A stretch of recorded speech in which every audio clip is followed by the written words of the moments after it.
Hi, my name's Jane Kingsley-Smith. I'm a professor at the University of Roehampton, and I'm going to talk to you about the second half of Shakespeare's sonnets, so sonnet 81 to 154. Now this half of the collection sees a repetition of many of the themes of the first half. So we have poems on absence and insomnia, sonnets about rival poets and the struggle to write something original, and also sonnets about betrayal. But I think also this section sees a darkening of Shakespeare's ideas about love. We have some very famous poems about lust, specifically 129, the expense of spirit in a waste of shame is lust in action. And a sense that the love object, whether it's the man or the woman, is unworthy of Shakespeare's passion. There are lots of poems about his blindness, his lack of judgment, love being a fever, love as a kind of sickness. And we end with two Cupid poems which seem to talk about venereal disease and its cure. So although I'm not a big fan of seeing a narrative running all the way through, there is a kind of darkening towards the end, and it's perhaps no coincidence that this darkening is kind of seen to be embodied in the figure of the dark lady or woman who is apparently introduced in this part of the section. So there are three poems I thought we might look at briefly, and these are 127, 94 and 116. So let's start with 127. It would help if I had the book the right way around. So this is a poem which is structurally interesting because it clearly introduces a female addressee. It refers to a mistress, whereas 126 began, "O thou my lovely boy." So this has usually been seen as creating a fracture in the collection between poems addressed to a man and poems addressed to a woman. Now there's no reason why some of these poems in the second half couldn't be reshuffled. So we're not going to be too dogmatic about that. But this one definitely is about a mistress. And it's fascinating because it introduces this paradox of dark and fair, or black and fair, that Shakespeare is very interested in. He's already looked at it in Love's Labour's Lost through the character of Rosaline. And maybe some of these poems were written around the same time. But let's just read it and have a think about this. In the old age, black was not counted fair, or if it were, it bore not beauty's name. But now is black beauty's successive heir, and beauty slandered with a bastard shame. For since each hand hath put on nature's power, fairing the foul with art's false borrowed face, sweet beauty hath no name, no holy bower, but is profaned, if not lives in disgrace. Therefore my mistress' eyes are raven black, her eyes so suited, and they mourners seem, at such who, not born fair, no beauty lack, slandering creation with a false esteem. Yet so they mourn, becoming of their woe, that every tongue says beauty should look so. So on a kind of basic level, this is a poem praising a mistress with dark eyes, possibly dark hair. Note the repetition of eyes in lines 9 and 10. Some editors have felt that that's just a mistake by the printer, and that the second "her eyes so suited" should be replaced with brow or hair. So you might have that in your edition. So the idea that beauty has been profaned. Now this is another use of the anti-cosmetics debate. We saw this a bit in sonnet 20. For since each hand hath put on nature's power, fairing the foul with art's false borrowed face. So this means that beauty is now commonly faked. You don't have to be fair, kind of underneath, to be able to put on a deceptive appearance of beauty or fairness. So he seems to be suggesting that the mistress's eyes are black in mourning for all those women who are faking beauty, but also that black is becoming the true beauty. For now is black beauty's successive heir, so it's legitimate heir. So this Shakespeare is having a lot of fun with this fair is foul kind of opposition, and obviously you remember that a bit from Macbeth.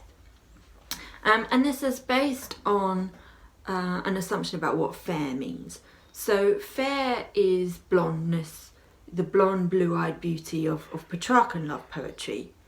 But fair also generally means beauty in this period, and it also has connotations of kind of moral uprightness as well as, you know, justice. And then we slip very easily into black as the opposite of fair. So black as ugly, black as morally reprehensible. So it's another sonnet 131, in nothing art thou black save in thy deeds.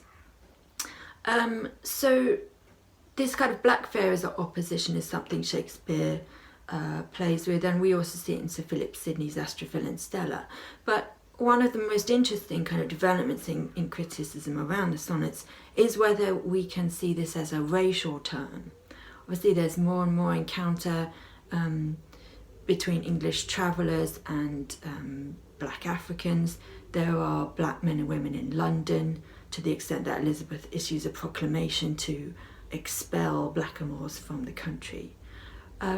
So is this dark skin? Is this a racially other person? And if so, it would introduce a very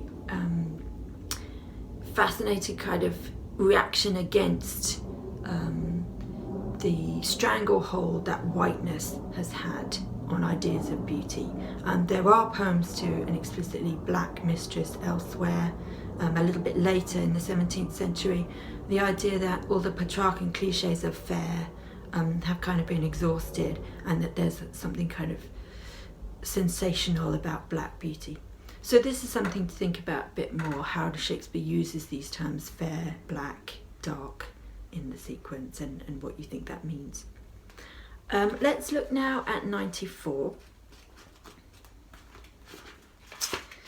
Now 94 is perhaps one of my favourite sonnets because it's so difficult to judge the tone of it.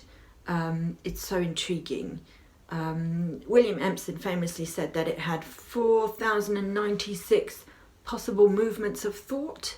Not sure what movements of thought are, but he was trying to make the point about its ambiguity, and also its use of pastoral, which he defined as putting the complex into the simple. So it uses pastoral imagery, specifically flowers and nature, to talk about class relations, to talk about power, to talk about politics.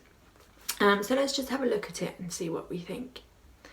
They that have power to hurt and will do none, that do not do the thing they most do show, who moving others are themselves as stone, unmoved, cold, and to temptation slow.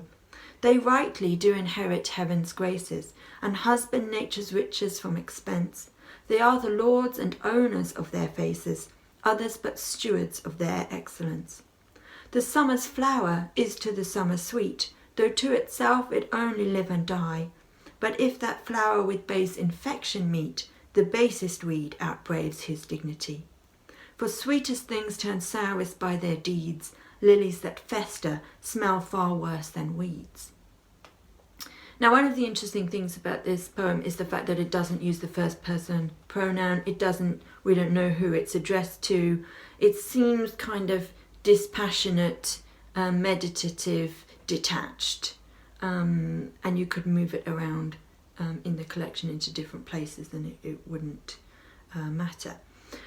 I think one of the fascinating things is this idea of a kind of passive-aggressive tone, a kind of appearance of flattery when he's actually criticising the love object. You know, if you look at other Shakespeare plays, I can't think of another example where being cold, unmoved, and to temptation slow is a good thing. Think about Angelo in Measure for Measure, or Octavia in Antony and Cleopatra. So he's ostensibly praising someone, and this question of what are they being praised for? They that have power to hurt and will do none, that do not do the thing they most do show. What does that mean? Perhaps we're talking about beauty, the ability to provoke desire in other people whilst they remain unfeeling, unmoved. So setting up relationships which are always going to be one-sided and unreciprocal. Obviously elsewhere in the collection this is not a good thing. Also notice the flower imagery coming back in again. The summer's flower is to the summer sweet, though to itself it only live and die. This means, if the flower stays alone, single, it doesn't reproduce, then it remains sweet. In the procreation poems that we've looked at before, that's not recommended. You're supposed to gather ye rosebuds while you may and spread your seed. So that argument is being contradicted here. The couplet is interesting because it leans on a proverb, lilies that fester smell far worse than weeds. The proverb from the period, the lily is fair in show but foul in smell. So beautiful things, when they're corrupted, are far more disturbing or distasteful than a person of whom you didn't really have many high expectations. So it's again exploring that question of beauty and what beauty means.